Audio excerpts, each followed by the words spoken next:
Hello everyone, welcome back to our channel. Today మన favourite serial పాపే నా Jeevan Jyoti episode ఏం జరిగింది తెలుసుకోవాలనుకుంటున్నారా? అయితే ఖచ్చితంగా వీడియో అయితే స్టార్టింగ్ నుంచి ఎండింగ్ వరకు స్కిప్ చేయకుండా చూసేయండి. అయితే దానికంటే ముందు ఏం చేయాలో తెలుసు కదా, మన ఛానల్ అయితే సబ్స్క్రైబ్ చేసుకోండి, ఫాలో కూడా చేయండి. మీ లైక్ అండ్ షేర్ మాకు ఎంకరేజ్మెంట్ అండ్ సపోర్ట్గా ఉంటుంది. నేనైతే ఈ ముగ్గు వేస్తూ సులభంగా మీకు ఈరోజు ఎపిసోడ్లో ఏం జరిగింది అనేది అయితే వివరించేస్తాను. టుడే ఎపిసోడ్ చాలా ఇంట్రెస్టింగ్గా ఉంది కాబట్టి డోంట్ మిస్ ఇట్ అండ్ చివరి వరకు అయితే స్కిప్ చేయకుండా చూసేసేయండి. అయితే ఈరోజు ఎపిసోడ్లోకి మనం వెళ్ళినట్లయితే ఆనంది ఆదిత్య ఒక చిప్ ఎలా అయినా తయారు చేసి వాళ్ళ బిజినెస్ని స్టార్ట్ చేయాలనుకుంటారు. అనుకున్న రీతిగానే మొత్తానికి ఆదిత్య అయితే మాత్రం ఆనందిని బిజినెస్ ప్లాన్ కోసం అడుగుతాడు. అడిగేసరికి ఆనంది అయితే మనం ఎలాగో ఈ రోజుల్లో చాలా కిడ్నాప్స్ చూస్తున్నాం, పిల్లల్ని కిడ్నాప్ చేసేస్తున్నారు అండ్ ఉమెన్కి సేఫ్టీ లేదు, కాబట్టి మనం ఒక చిప్ తయారు చేసి దాని ఒక డిజైనర్లో ఎలా అయినా సరే వాళ్ళు క్లిప్లో కానీ చైన్ కానీ బ్యాంగిల్ కానీ ఇయర్ రింగ్స్లో ఎక్కడైనా ఇన్సెట్ చేసుకోవచ్చు. సో అలా మనం ప్లాన్ చేసి ఒక చిప్ వాళ్ళకి ఇవ్వగలిగితే అది మనం ఒక యాప్ కూడా ప్రొవైడ్ చేస్తాం. ఆ యాప్లో వాళ్ళు డేంజర్గా ఉంటే మనకి రెడ్ కలర్లో అలర్ట్ వస్తుంది. సో మనం లొకేషన్ని కూడా ట్రాక్ చేయొచ్చు త్రూ దట్ చిప్ ద్వారా అని చెప్పేసి ఆనంది అయితే ఆదిత్యకి ఒక ప్లాన్ ఇస్తుంది. ఆ ప్లాన్ అయితే ఆదిత్యకి చాలా నచ్చుతుంది. ఆనంది తెలివితేటలు చూసి మురిసిపోతాడు. అయితే ఈలోపు మొత్తానికి ఆదిత్య అయితే ఆనందిని అప్రిషియేట్ చేస్తాడు. చేసిన తర్వాత బిజినెస్ చేయాలి అంటే అట్లీస్ట్ ఎంతో కొంత ఇన్వెస్ట్మెంట్ అయితే కావాలి కదా. దానికోసం మళ్ళీ ఇద్దరు ఆలోచిస్తారు. సరే మనం చిప్ రెడీ చేస్తాం కరెక్టే, కానీ దీనికి కావాల్సిన ఇన్వెస్ట్మెంట్ ఉండాలి కదా అని చెప్పేసి ఆదిత్య అంటాడు. అనేసరికి మీరేం టెన్షన్ పడకండి, మీకు నేను ఒక విషయం చెప్పలేదు. నైట్ అంతా కూర్చొని ఒక 300 బుట్టలు అల్లాను, కాబట్టి వాటి ద్వారా నాకు కొంత అమౌంట్ వచ్చింది. ఎలాగో మనకు తెలిసిన వాళ్ళది కుటీర పరిశ్రమ ఉందని తెలిసింది. సో వాళ్ళ దగ్గర అడ్వాన్స్గా అమౌంట్ తీసుకుంటాను, వాళ్ళకి నేను బుట్టలు అల్లి అమౌంట్ చెల్లించేస్తాను, ఇది ఒకసారి నేను మాట్లాడి చూస్తాను అని చెప్పేసి ఆనంది అంటుంది. ఆనంది తనకు చేస్తున్న సపోర్ట్ని చూసి ఆదిత్య ఎంతగానో సంతోషిస్తాడు, కానీ ఒకవైపు బాధ కూడా పడతాడు.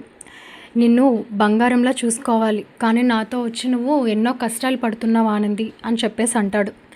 ఊరుకోండి ఆదిత్య గారు, నేను మీతో కష్టాలు పడుతున్నానని మీరు అనుకుంటున్నారు, మీరు నాతో ఉన్నారు, సమస్తం నాకు తోడున్నట్టుగానే ఉంది, కాబట్టి దయచేసి మీరు అలా ఆలోచించొద్దు. ఒకవేళ మనం ప్లాన్ చేసినట్టుగా ఈ చిప్ బిజినెస్ వర్కౌట్ అయితే ఇంకా మనం ఎవరిపైన డిపెండ్ అవ్వాల్సిన అవసరం లేదు అని చెప్పేసి ఆనంది ఆదిత్యకి ధైర్యం చెప్తుంది. ఇంకా మొత్తానికి ఆనంది అనుకున్నట్టుగానే ఆ కుటీర పరిశ్రమ దగ్గరికి వెళ్ళి వాళ్ళ దగ్గర అమౌంట్ కావాలని అడుగుతుంది. అది మీకు ఎలా అయినా నేను బుట్టలు అమ్మి చెల్లించేస్తాను అని చెప్పేసి బాండ్ కూడా రాస్తుంది. అలా మొత్తానికి వాళ్ళు అమౌంట్ ఇస్తారు. దానితోటి వీళ్ళు తెలివితేటలతో ఎలాగో ఇద్దరు చదువుకున్నారు కాబట్టి ఆనంది ఆదిత్యతో ఒక చిప్ కనిపెడతారు. సో చిప్ కనిపెట్టేస్తే సరిపోదు కదా, దానికి అప్రూవల్ కూడా కావాలి. సో అప్రూవల్ కోసం అని చెప్పేసి వాళ్ళు అప్రూవల్ ఆఫీస్కి వెళ్తారు. వెళ్ళేసరికి మొత్తం వాళ్ళ ప్లాన్ అంతా అక్కడ వాళ్ళు ఎక్స్ప్లెయిన్ చేస్తారు. వాళ్ళకి కూడా నచ్చుతుంది, ఆఫీసర్స్కి కూడా, కానీ అది లైవ్లో ఎక్స్పెరిమెంట్ చేయాలి. సో కాబట్టి వాళ్ళు అంటారు, ఓకే మీరు చెప్పిన ప్లాన్ బాగుంది, త్రూ యాప్ ద్వారా మనం ఈ చిప్ నుంచి వాళ్ళని ట్రాక్ చేయొచ్చు, కానీ ఇది ఎంతవరకు వర్క్ అవుతుంది అని చెప్పేసి మనం కనుక్కోవాలి అని చెప్పేసి ఆఫీసర్ అంటాడు. లేదు సార్, మమ్మల్ని నమ్మురి, ఖచ్చితంగా ఇది ప్లాన్ సక్సెస్ అవుతుంది. ఇంకా మన కంట్రీలో అవ్వచ్చు, మన స్టేట్లో, ఇది వరల్డ్ వైడ్ అయినా ఎవరైతే ఈ చిప్ కొనుగోలు చేస్తారో ఖచ్చితంగా ఇలాంటి వాటిని స్టాప్ చేయొచ్చు. ఇంకా కిడ్నాప్స్, ఇంకా ఇలాంటి మిస్సింగ్ కేసెస్ ఇవి చాలా తక్కువ అవుతాయి అని చెప్పేసి ఆనంది అంటుంది. అనేసరికి వీళ్ళు మాటల్లోనే ఉంటారు. మొత్తానికి అక్కడ ఒక ఆఫీసర్కి కాల్ వస్తుంది, ఇలా పలానా కేసు వచ్చింది, స్కూల్ పాప మిస్సింగ్ అంట, సో కాబట్టి ఇది ఎలా అయినా సరే మనం కనిపెట్టాలి అని చెప్పేసి కాల్ వస్తుంది. ఇంకా ఈలోపు వీళ్ళు ఎలాగో ఇదే ప్లాన్ చెప్పారు. సో ఈ ప్లాన్కి అనుగుణంగా వీళ్ళు ఏం చేస్తారు అంటే, మొత్తానికి సరే ఈ పాపని మేము 24 అవర్స్లో కనిపెట్టగలమో లేదో చూస్తాం, లేదు అంటే మేము మీ చిప్ ద్వారా మేము ఆ పాపను ఫైండ్ అవుట్ చేయగలిగితే ఖచ్చితంగా ఆన్ స్పాట్ మీకు అప్రూవల్ అనేది ఇస్తాము అని చెప్పేసి చెప్తారు. సో మొత్తానికి వీళ్ళైతే ఈ 24 అవర్స్ అంటే పాప ప్రాణానికి ప్రమాదం, ఆ కిడ్నాపర్స్ ఏమైనా చేయొచ్చు, కాబట్టి మనం ఈ చిప్పే యూజ్ చేసేద్దాం అని చెప్పేసి కొంతమంది చెప్తారు. కానీ యాజ్ పర్ రూల్స్ ఫస్ట్ వాళ్ళ ప్రయత్నం వాళ్ళు చేసి వాళ్ళు అందులో విఫలమైతే వీళ్ళ ఇచ్చిన చిప్ యూజ్ చేద్దామని చెప్పేసి ఆఫీసర్ చెప్తాడు. ఇంకా మొత్తానికైతే 24 అవర్స్ అవుతుంది, కానీ పాప జాడ అయితే తెలీదు. అయితే ఈలోపు పాప జాడ తెలియకపోయేసరికి మళ్ళీ ఆదిత్యకి కాల్ చేస్తారు. మీరు అర్జెంటుగా ఒకసారి ఆఫీస్కి రండి అని చెప్పి పిలుస్తారు. వీళ్ళకైతే అర్థమైపోతుంది పాప దొరకలేనట్టుంది. సో వాళ్ళకి మన హెల్ప్ కావాలి అని చెప్పేసి ఇంకా వీళ్ళు ఏం చేస్తారు అంటే, మొత్తానికి పాప ఏ టైంలో బయలుదేరింది ఏంటి అవన్నీ విషయాలు మొత్తం సేకరించి చేసి ఆ పాపను కనిపెట్టే ప్రయత్నంలో అయితే మాత్రం వీళ్ళు ఆ చిప్ పట్టుకొని తిరుగుతారు. తిరిగేసరికి యాక్చువల్లీ ఆ ఆటో నెంబర్ ఒకటైతే వీళ్ళకి దొరుకుతుంది. ఎందుకంటే ఆ పాపని స్కూల్కి తీసుకెళ్లే వ్యక్తి ఆటో అయితే కనిపిస్తుంది. సో ఆ ఆటో అతని పైన వీళ్ళకి కొంచెం నిఘా ఉంటుంది. ఈయన ఏదైనా చేసి ఉండొచ్చు. అయితే ఆయన్నైతే అరెస్ట్ చేస్తారు. ఆనంది ఆదిత్య అయితే ఈయన ఎందుకు అలా చేస్తారు, సో ఈయన్ని విడుదల చేసేసేయండి, ఆటో ఆయన ఈయనకేం అవసరం ఉంటుంది, ఆయన ఉత్తినే ఊరికే అలాగా ఆయన ఆటో వాడిని మభ్యపెట్టి వాడు ఎటు తిరుగుతున్నాడో తెలుసుకోవాలనడానికి వాడికి తెలియకుండా ఆ చిప్ అనేది వాడి షర్ట్కి ఇన్సర్ట్ చేసేస్తారు. సో వాడేంటంటే ఓకే నేనే పాపని కిడ్నాప్ చేయించిన విషయం వీళ్ళు నేను చేయించలేదు అనుకుంటున్నారు. కాబట్టి ఎలా అయినా సరే ఈ పాపని నేను ఈరోజు ఇక్కడి నుంచి ఊరు దాటించేయాలి. సో ఇంకా లేదు అంటే నేను దొరికేస్తాను అని చెప్పేసి ఇంకా ఈ ఆటో వాడైతే మాత్రం తిరగడం స్టార్ట్ చేస్తాడు. అసలు వీడు ఎక్కడికి వెళ్తున్నాడా అని చెప్పి వీళ్ళు ట్రాక్ చేస్తారు. ఇలా ట్రేస్ చేసేటప్పుడు వాడి లొకేషన్ అరకు సైడ్ చూపిస్తుంది. సో అరకు సైడ్ చూపించేసరికి ఇంకా వీడు పాప దగ్గరికి చేరుతాడు. పాప దగ్గరికి చేరేసరికి అయితే ఒక్క లొకేషన్ దగ్గర చాలాసేపు ఆగినట్టుగా అనిపించేసరికి ఇంకా వీళ్ళకైతే అనుమానం వచ్చేస్తుంది. వీడు ఎందుకు ఇంతసేపు ఇక్కడ ఆగాడు, అది కూడా వీడికి తెలియని లొకేషన్ దగ్గర, అంటే పాపను వీడు కలుసుకొని ఉండొచ్చు, ఇక్కడే ఉండొచ్చు అని చెప్పేసి వీళ్ళు అయితే అర్జెంటుగా మనం అరకు బయలుదేరి వెళ్ళాలి. యాక్చువల్లీ మిగతా వాటికైతే మనం ఫస్ట్ టైమే పాపకి ఆ చిప్ ఇన్సర్ట్ చేస్తుంటే మనం వెళ్ళే పని లేదు. జస్ట్ ఇది పోలీస్ వాళ్ళకి ఈ ట్రాక్ షీట్ అంతా ఇచ్చేస్తే వాళ్ళే ట్రేస్ చేస్తారు. కానీ ఇది మొదటిది కాబట్టి మేము కూడా ఇందులో పార్టిసిపేట్ చేయాలనుకుంటున్నాం అంటే, తప్పకుండా సార్ మేడం మీరు వస్తే మాకు ఇంకొంచెం ధైర్యంగా ఉంటుంది, ఎందుకంటే ఈ యాప్ వివరాలు ఏంటి ప్రతిదీ మీకే తెలుస్తుంది అని చెప్పేసి మొత్తానికి ఆ పోలీస్ టీంతో ఆఫీస్ టీం వీళ్ళందరితో కలిపి వీళ్ళు అరకు బయలుదేరుతారు. సో బయలుదేరేసరికి వాళ్ళ పేరెంట్స్కి అయితే ధైర్యం చెప్తారు. మీరు ఎలాంటి భయపడాల్సిన అవసరం లేదు, మీ పాపని సురక్షితంగా తీసుకొచ్చే పూచి మాది అని చెప్పేసి ఆనంది ఆదిత్య అంటారు. ఇలా మొత్తానికి ఇంకా ఆనంది ఆదిత్య టీంతో కలిసి అరకు వెళ్ళే ప్రయత్నంలో ఉంటారు. అయితే ఇంకా ఈలోపు చైతన్య మ్యాటర్కి వస్తే జీవన పూర్తిగా మారిపోయిందని భ్రమలో ఉంటాడు చైతన్య. ఇంకా చైతన్యాన్ని చూసిన జీవన బెడ్రూమ్లో నార్మల్గా ఏడ్చినట్టుగా నటిస్తుంది.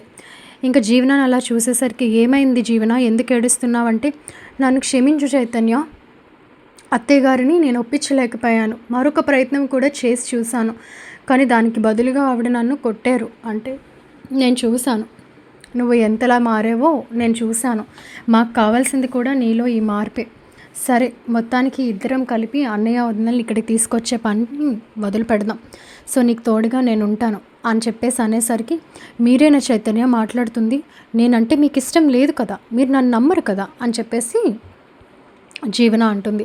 లేదు జీవన, నన్ను క్షమించు, నేను నిన్ను తప్పుగా అర్థం చేసుకున్నాను, మనిషి ఎప్పుడూ ఒకే తీరులో ఉండరు కదా, సో నీలో మార్పు వచ్చింది, నాకు ఇంకా సంతోషం అని చెప్పేసి అంటాడు. అనేసరికి జీవన ఎలా అయినా చైతన్యాన్ని సొంతం చేసుకోవాలి అన్న ఉద్దేశంలో, మీరు నమ్మారు అంటానికి నాకు రుజువేంటి, నేను మీకు ప్రూఫ్ చేసుకున్నాను, కానీ మీరు నమ్మారు అంటానికి నాకెలా తెలుస్తుంది అని చెప్పేసి జీవన అంటుంది. అనేసరికి ఇంకా వెంటనే చైతన్య, ఏం చేయమంటావు, ఈరోజు ఖచ్చితంగా మన మధ్య ఉన్న ఇన్నాళ్ళ దూరం చెరిగిపోతుంది, మన ఇద్దరం ఈరోజు ఒకటైపోదాం అని చెప్పేసి అంటాడు. అనేసరికి జీవన అయితే మాత్రం యాక్చువల్లీ జీవనకి చైతన్యతో ఒకటవ్వాలని ఉండదు. సో వీడేంటి ఇలా అంటున్నాడు, వీడిని ఎలా అయినా నా సొంతం చేసుకోవాలి, కానీ అలా అని నన్ను నేను పనంగా ఎందుకు పెట్టాలి, కాబట్టి సిచ్యువేషన్ బట్టి నడుచుకుందాం, అప్పటికీ తప్పదు అంటే భర్తే కాబట్టి ఇంకా తప్పులేదు అన్నట్టుగా ఇంకా జీవన అయితే ప్లాన్ చేసుకుంటుంది. ఏంటి జీవన ఆలోచిస్తున్నావంటే, అది కాదు చైతు, మీరు నన్ను నమ్మారు అన్న విషయం నాకు తెలిసినప్పటి నుంచి చాలా సంతోషంగా ఉంది, కానీ మన ఫస్ట్ నైట్ ఇలా కాదు, ఒక స్పెషల్ ప్లేస్లో జరగాలి, మనకి మెమరబుల్గా ఉండాలి, ఏమంటావు చైతన్య అని చెప్పేసి అంటుంది. అనేసరికి చైతన్య కూడా కరెక్టే కదా జీవన, ఓకే సరే ఎక్కడికి వెళ్దాం చెప్పు అంటే, ఎక్కడికైనా దగ్గర, మరీ దూరం కూడా వద్దు, ఎందుకు అంటే అసలే ఆనంది ఆదిత్య వాళ్ళు మన దగ్గర లేరు, సో మనం మరీ బయట వెళ్ళి ఎంజాయ్ చేయటం కరెక్ట్ కాదు, కాబట్టి అలా జస్ట్ మైండ్ పీస్ లాగా మన ఇద్దరు దూరం చెరిగిపోవటం కోసం అరకు వెళ్దాం, ఏమంటారు అని చెప్పేసి చైతన్యతో అంటుంది. అనేసరికి యాక్చువల్లీ తను అరకు ఎందుకు వెళ్ళాలనుకుంటుంది అంటే, ఇంకా ఇలాంటి డ్రామాలేవి వేయకుండా చైతన్యకి ఏదో ఒక మందు పెట్టేసి చైతన్యాన్ని పూర్తిగా తన వైపు తిప్పుకోవాలనుకుంటుంది. వాళ్ళ పెద్దమ్మ ఇచ్చిన గైడెన్స్ ద్వారా అరకులో ఆ మందు దొరుకుతుంది అని చెప్పేసి తనకు తెలుస్తుంది. కాబట్టి చైతన్యాన్ని అలా మ్యానిపులేట్ చేసి అరకు తీసుకువెళ్ళటానికి ప్రయత్నిస్తుంది. సో ఆ మందు కొని చైతన్యకి ఎలాగోలా ఆ మందు పెట్టేసి తన వైపు పూర్తిగా వశం చేసుకోవాలనుకుంటుంది జీవన. సో ఇలాగ తన ప్లాన్ ఫలించేలాగా తను అరకు వెళ్దాం అనుకునేసరికి చైతన్య కూడా ఒప్పుకుంటాడు. సరే జీవన, అరకునే వెళ్దాం. అయితే మరి ఈరోజు మనం దూరంగానే కదా అంటే, సార్కి చాలా కోరికలు ఎక్కువయ్యాయి. ఖచ్చితంగా ఈరోజు మనం దూరంగానే ఉండాలి, రేపు ఇంకా మీ ఇష్టం అని చెప్పేసి సిగ్గుపడుతూ మాట్లాడుతుంది జీవన. జీవన పూర్తిగా మారిపోయింది అనే భ్రమలో ఉన్న చైతన్య అయితే ఇంకా జీవనాన్ని నమ్మేస్తాడు. అలా మొత్తానికి వీళ్ళు కూడా అరకు బయలుదేరుతారు.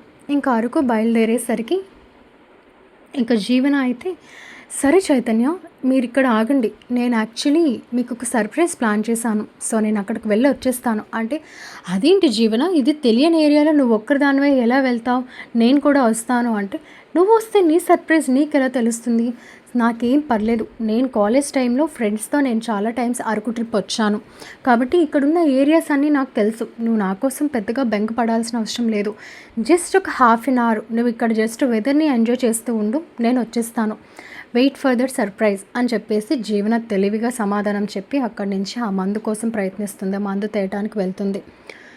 ఇంకా వెళ్ళేసరికి చైతన్య అయితే వెయిట్ చేస్తూ ఉంటాడు. అసలు జీవనాలో ఇంత మార్పు వచ్చింది, అనవసరంగా జీవనాన్ని నేను తప్పుగా అనుకున్నాను, ఎప్పుడు తనని కష్టపెట్టకూడదు, తనకి ఏమి ఇష్టమో అదే చేయాలి, నాకు కావాల్సింది మా అన్నయ్య వదిన మా ఇంటికి రావటం, ఇంకా ఆ విషయంలోనే తిని దూరం చేసిందనే తినని దూరం పెట్టాను, ఇంకా తను నన్ను అర్థం చేసుకొని మారాక జీవనాన్ని ఇబ్బంది పెట్టడం కరెక్ట్ కాదు అని చెప్పేసి ఇంకా జీవన వైపు చాలా పాజిటివ్గా మాట్లాడి ఆలోచిస్తాడు చైతన్య. ఇంకా ఈలోపు అటువైపుగా చైతన్య అయితే మాత్రం, సరే ఇక్కడ ఎంతసేపు అని ఉంటాం, ఇక్కడ ఎక్కడో వాటర్ ఫాల్స్ ఉంటాయని చెప్పేసి విన్నాను, అది చాలా సీక్రెట్ ప్లేస్ కాబట్టి జీవన వచ్చేసరికి నేను అక్కడుండి జీవనకి సర్ప్రైజ్ ఇస్తాను, సో మా ఇద్దరికి ఒక మెమరబుల్గా ఉంటుంది, కానీ నేను విన్నాను కానీ ఎక్కడ లొకేషనో నాకు తెలియదే అని చెప్పేసి చైతన్య అనుకుంటాడు. సో సరే కొంచెం ముందుగా వెళ్దాం, ఎవరైనా కనిపిస్తే వాళ్ళని అడ్రస్ అడుగుదాం అని చెప్పేసి ఇంకా చైతన్య అయితే వెళ్తూ ఉంటాడు.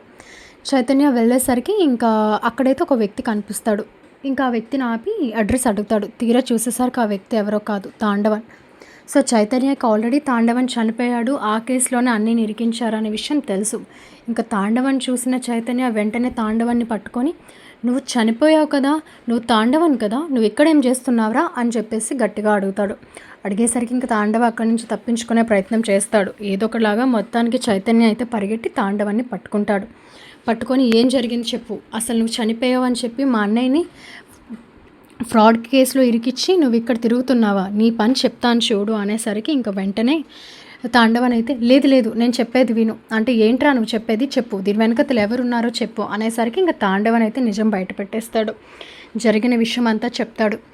నీకు తెలియకుండా నీ భార్య, నీ అత్త, అదే నీ భార్య పెద్దమ్మ ఇందుమతి, వీళ్ళు చాలా పెద్ద ఘోరాలు చేస్తున్నారు, అవన్నీ నాకు తెలుసు, కానీ అవన్నీ ఇప్పుడు చెప్పే టైం నాకు లేదు. సో కాబట్టి ఆ ఘోరాలు నేను బయట పెట్టకుండా ఉండటానికి వాళ్ళని ఒక 25 లక్షల డబ్బు అరేంజ్ చేయమని చెప్పాను. సో నాకు అమౌంట్ ఇస్తానని చెప్పి పిలిచి రౌడీల్ని పెట్టించి నా తలపై కొట్టి నన్ను చంపించేశారు అనుకున్నారు వాళ్ళు. అయితే నన్ను తీసుకువెళ్ళి తిన్నగా మీ ఆదిత్య అన్నయ్య కారు డిక్కీలోనే నేరుగా పడేశారు. అయితే నన్ను హాస్పిటల్కి తరలించేసరికి అది పోస్ట్ మార్టం బాడీ అనుకున్నారు, కానీ నేను అక్కడి నుంచి తప్పించుకొని ఒక డెడ్ బాడీని నా ప్లేస్లో పెట్టేసి ఇలా తప్పించుకు తిరుగుతున్నాను.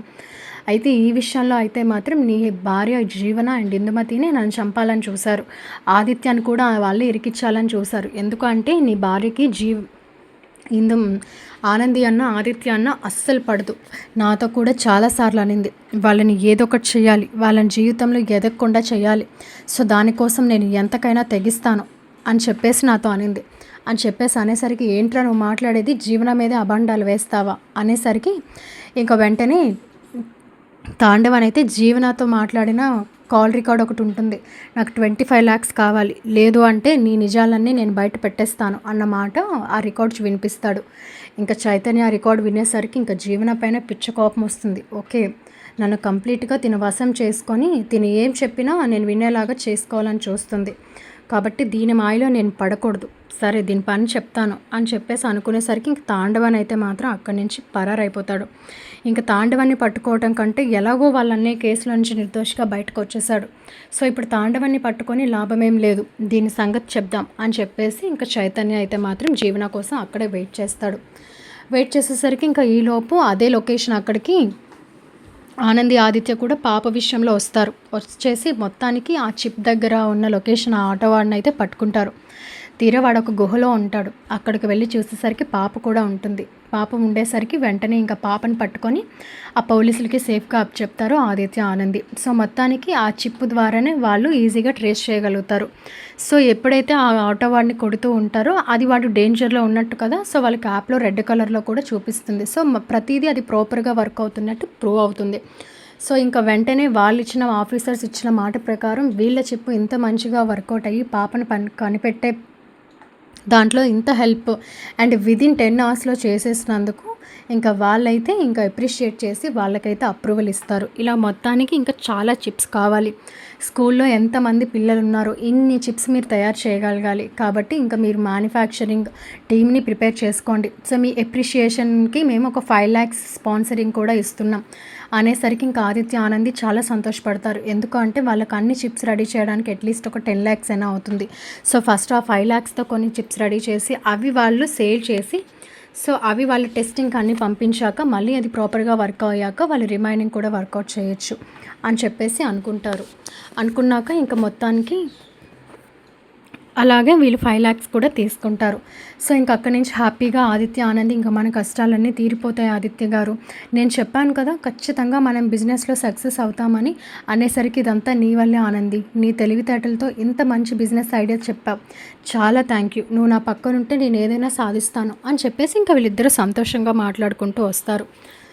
వచ్చేసరికి ఇంకా ఈలోపు చైతన్య అయితే అక్కడ కనిపిస్తాడు. చైతన్య కనిపించేసరికి చైతన్య ఎలా ఉన్నాడండి అనేసరికి చైతన్య ఇక్కడ ఎందుకు ఉంటాడు ఆనంది అంటే ఒకసారి చూడండి అనేసరికి చైతన్య ఇదేంటి వీడు ఇక్కడున్నాడు, మనల్ని వెతుక్కుంటూ వచ్చాడా ఏంటి అని చెప్పేసి వీళ్ళిద్దరూ అక్కడికి వెళ్తారు. వెళ్ళేసరికి ఏంటి చైతన్య ఇక్కడున్నావు అంటే అన్నయ్య వదిన మీరేంటి ఇక్కడ అంటే అదే మేము కూడా అడుగుతున్నాం, మేము ఇక్కడ చిన్న వర్క్ పని మీద వచ్చాం, మొత్తానికి అది సక్సెస్ అయింది అని చెప్పేసి ఆనంది తన ప్లాను తను ఏం అచీవ్ చేశారు ప్రతిదీ చెప్పేసరికి చైతన్య చాలా హ్యాపీ ఫీల్ అవుతాడు. సరే అనే ఇంక మీ కష్టాలన్నీ తీరిపోయినట్టే అనేసరికి కాదురా మా విషయం వదిలేసాయి, నువ్వేంటి ఇక్కడ అనేసరికి తను ఇంకా చైతన్య జరిగిన విషయం అంతా చెప్తాడు. ఇలా జీవన 2 days బ్యాక్ అమ్మతో మాట్లాడింది, అది నిజంగానే మారిందనే భ్రమలో ఇంకా మేము భార్యాభర్తలుగా ఇంకా మా మధ్య ఉన్న దూరాన్ని తొలగించుకుందాం అలా కాస్త ప్రశాంతతగా అని చెప్పి ఇక్కడ అరకు ప్లాన్ చేసింది. మరి నన్ను ఇక్కడికి తీసుకొచ్చి ఏదో సర్ప్రైజ్ అని చెప్పేసి వెళ్ళింది, అది ఎటెళ్ళిందో కూడా నాకు తెలీదు. ఈలోపు ఇంకొక నిజం మీకు చెప్పాలి, తాండవన్ చనిపోలేదు, తాండవన్ బ్రతికే ఉన్నాడు, వాడి ద్వారా నాకు నిజం తెలిసింది అని చెప్పేసి మొత్తం చెప్తాడు తాండవన్ తనకు చెప్పిన విషయాలన్నీ. అసలు ఇందుమతి జీవనయ్యి తాండవాన్ని చంపించేసి ఆ కేసు నీపైన వేయాలనుకున్నారు, అలాగే ఇంకా తెలియని చాలా కుట్రలు చేస్తున్నారన్న తాండవని చెప్పాడు. కానీ వాడిని ఆపి కనుక్కునే ప్రయత్నంలో వాడు ఈ విషయం చెప్పేసి మాత్రం ఇక్కడి నుంచి వాడు తప్పించేసుకున్నాడు. ఇంకా వాడిని నేను వెతుక్కుంటూ పోతే ఇంకా ఈ జీవన సంగతి కనిపెట్టలేను. కాబట్టి సరే వాడి కేసులో ఎలాగో నువ్వు నిర్దోషిగా బయటపడ్డావు కాబట్టి ఇంకా దీని సంగతి ఏంటో నాకు అర్థం కావట్లేదు, మిమ్మల్ని ఎందుకు ఇంత పగ పెంచుకుందో, నన్ను ఇంతలా మోసం చేసింది, మారిపోయాను అని చెప్పేసి, కాబట్టి ఈ జీవనాన్ని వదిలేదే లేదు, మీ ఉద్యోగాలు పోగొట్టింది కూడా అదే అని చెప్పేసి అనేసరికి ఇంకా ఆనంది ఆదిత్య చాలా బాధపడతారు. ఇంకా జీవనాకి మా మీద కోపం పోలేదా, అది కోపం మాత్రమే కాదు మా పైన పగలా పెంచేసుకుంది, అసలు మేము ఏం చేశామని చెప్పేసి అనేసరికి ఇంకా వెంటనే చైతన్య మీరు బాధపడద్దు, ఏం చేయాలో ఆ పని చేస్తాను, ఆ ఇందుమతి నీ జీవనాన్ని వదిలేదే లేదు అని చెప్పేసి చైతన్య అంటాడు. ఇంకా ఈలోపు జీవన వస్తుంది. జీవన వచ్చేసరికి అక్కడ ఉన్న ఆదిత్య ఆనందిని చూసి వీళ్ళేంటి ఇక్కడ అని చెప్పేసి ఊరికే ఒగలమారి నటనతో బావగారు బాగున్నారా, ఆనంది ఎలా ఉన్నావు, నాకు చాలా సంతోషంగా ఉంది మిమ్మల్ని ఇక్కడ చూసి అనేసరికి ఇంకా వీళ్ళు ముగ్గురు తన వైపు కోపంగా చూస్తారు. ఏమైంది, నేనేం చేశాను అలా చూస్తున్నారు అనేసరికి ఇంకా వెంటనే చైతన్య జీవన పీక పట్టుకొని ఇంకా ఎందుకే నటిస్తున్నావు, అసలు ఏదో సర్ప్రైజ్ అన్నావు, ఏది సర్ప్రైజ్ ఏంటి, నువ్వు దేనికో వెళ్ళావు, నన్ను ఏదో చేయాలని అనుకున్నావు నాకు తెలిసి, కాబట్టి ఏంటో కనిపెట్టాలి అనేసరికి వెంటనే ఆనంది జీవన చేతిలో ఉన్న బ్యాగ్ తీసుకొని చెక్ చేస్తే అందులో ఒక పౌడర్ కనిపిస్తుంది. ఏంటి పౌడర్ అని చెప్పి చూస్తే ఇలా టచ్ చేసేసరికి దీన్ని పెట్టుమందు అంటారు చైతన్య. సో ఇది పెడితే ఇంక తినేం చెప్తే అది చేసేలా వశం అయిపోవచ్చు అనేసరికి, ఓహో ఇదా నువ్వు ప్లాన్ చేసావు, నా జీవితంతోనే ఆడుకొని నేనే నా అంతటిని నా అన్నయ్య వదిలిని మెడపట్టుకు బయటకు గెంతేసేలాగా వాళ్ళపైన పూర్తిగా అసహ్యం తెచ్చేసుకునేలాగా నన్ను నీ వశం చేసుకొని నువ్వు ఎలా చెప్తే అలా కీలుబొమ్మలా చేసి ఆడించాలని ఇంత ప్లాన్ చేసావా, నిన్ను వదిలేదే లేదని చెప్పి 2 చెంపలు వాగొట్టేస్తాడు చైతన్య. ఇంకా జీవనాకైతే మొత్తానికి విషయం చైతన్యకి నిజం తెలిసిపోయింది అనుకుంటుంది, కానీ అప్పటికి ఒప్పుకోదు, ఎందుకంటే ప్రూఫ్ ఏం లేదు కాబట్టి. ఏం మాట్లాడుతున్నావు చైతన్య, నేను నిన్ను అలా చేయడం ఏంటి, అది ఎలా నా బ్యాగ్లోకి వచ్చిందో నాకు తెలీదు. ఇప్పుడే నేను ఒక రెస్టారెంట్ అక్కడ హోటల్లో మన కోసం ఒక సర్ప్రైజ్ ప్లాన్ చేసి ఇక్కడికి వచ్చాను, అంతకుమించి నాకేం తెలీదు అనేసరికి, నోర్మి, ఆ తాండవన్ నాకు అంతా చెప్పాడు, వాడు చచ్చిపోలేదు, వాడు బ్రతికే ఉన్నాడు. సో నీ మాటలు విని మేమంతా మోసపోయాం, ఇంకా మా ముందు నటించాలని చూడకు అనేసరికి, ఇంకా వీళ్ళు అలా ఉండేసరికి అటువైపుగా పోలీస్ వ్యాన్ కూడా వస్తుంది. ఏంటి ఆదిత్య ఆనంద్ గారు మీరు ఇక్కడే ఉన్నారు, ఇంకా మీరు వెళ్ళలేదా అని చెప్పేసి అడుగుతారు. లేదండి చిన్న విషయంలో ఇక్కడ నిల్చున్నా అనేసరికి ఇంక వెంటనే చైతన్య సరైన టైంకి వచ్చారు, ఇగోండి ఇది పెద్ద క్రిమినల్, ఇది ఒక మనిషిని మర్డర్ చేయించి ఇలాంటి క్రైమ్స్ అన్నీ చేసింది, దీన్ని అర్జెంటుగా అరెస్ట్ చేయండి అనేసరికి వీళ్ళు ఏం జరిగింది అనేసరికి, ముందైతే దీన్ని అరెస్ట్ చేయండి అని చెప్పేసి ఇంకా జీవనాన్ని అయితే పోలీస్ వ్యాన్లో అరెస్ట్ చేయించేస్తాడు చైతన్య. నేను వచ్చి మీకు రిపోర్ట్ రాస్తాను, ఎఫ్ఐఆర్ ఫైల్ చేస్తాను అని చెప్పేసి మొత్తానికైతే వీళ్ళు పోలీస్ స్టేషన్కి జీవనతో పాటు వెళ్ళి జీవనాన్ని అరెస్ట్ చేయించేస్తారు. ఇంకా జీవనతో పాటు ఇంకా ఇందుమతిని కూడా అరెస్ట్ చేయిస్తాడు చైతన్య. మొత్తానికి వీళ్ళ కుట్రంతా బయట పెడతాడు. ఈ విషయం తెలిసిన సునంద షాక్ అవుతుంది.